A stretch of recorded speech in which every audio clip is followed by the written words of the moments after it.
It's the start of the World Test Championship for India and the West Indies. So this is a lot more than just a random or isolated two-match test series between the two teams. And Deep Dasgupta is going to dig into the questions that India need to answer in terms of who they pick in their middle order, what's the balance of the team, how many spinners, how many seamers. Let's get straight into it.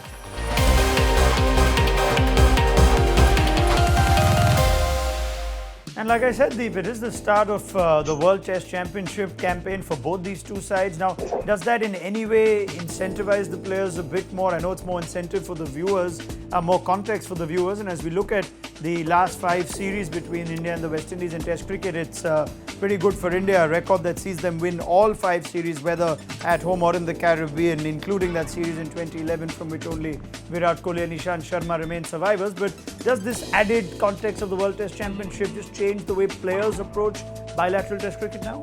Absolutely, not just the players, the team management, the playing 11, because you can't take chances. Now, for example, this series, it's a matter of 2 test matches. Each test match is worth 60 points, so you can't take any chances there. You have to play your best playing 11.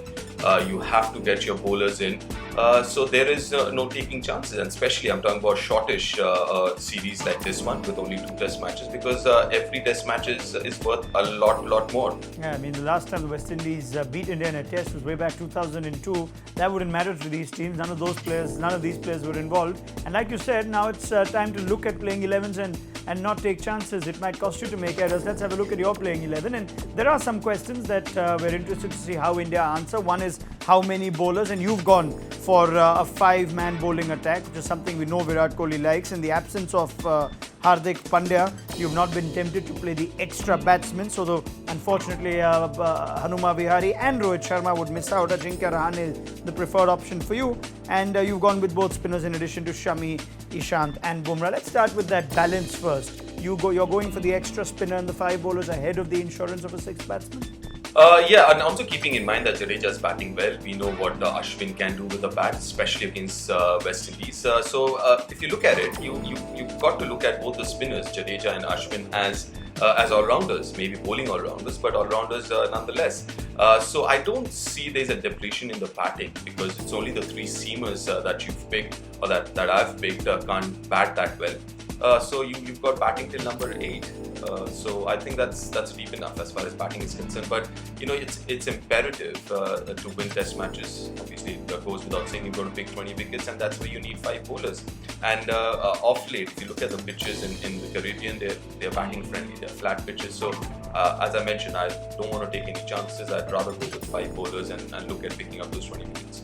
That having been said, when England were in the Caribbean earlier this year, they were blown away by the pace of the West Indies, and that's our next focus of attention.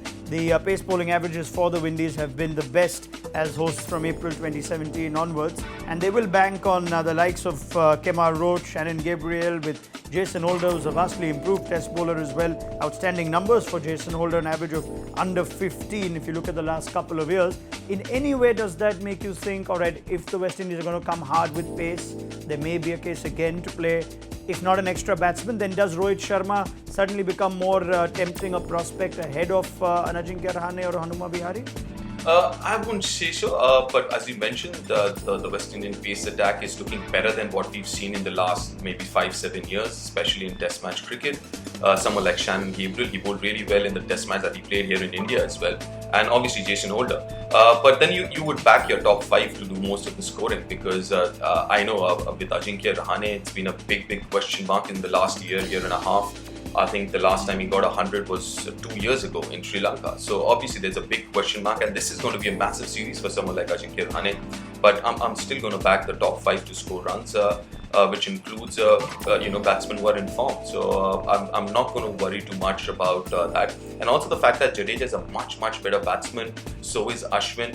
So I see enough batting depth in there. Right, that's a good point you make in terms of who this series is big for. And you've already mentioned Rahane with the failure to convert into a big score, really big score, in spite of having a few half-centuries in Australia. If you look beyond and the rest of the team, do we look at a KL Rahul and think, again, big series, if he wants to secure his test spot with Prithvi Shaw, obviously due to come back to the team at some point. There's also a question of R. Ashwin and the lack of cricket he plays in between test series. Thoughts on that? Yeah, I mean, it's going to be a massive series for a few of these senior players here. Ajinkya Rana, as I mentioned, so would be someone like Ashwin, even Rohit. I don't know whether he's going to get a chance here in this series or not, but even if he does, it's going to be a massive series for someone like him. And talking about the openers, I mean, you mentioned Prithvi Shaw. Let's not forget there is Panchal, there is Gaikwad, there is Ishwaran there, the people who've been scoring regularly and been prolific in the A circuit. I guess before Prithvi Shaw, there'll be some few other names in that queue, if I'm not wrong.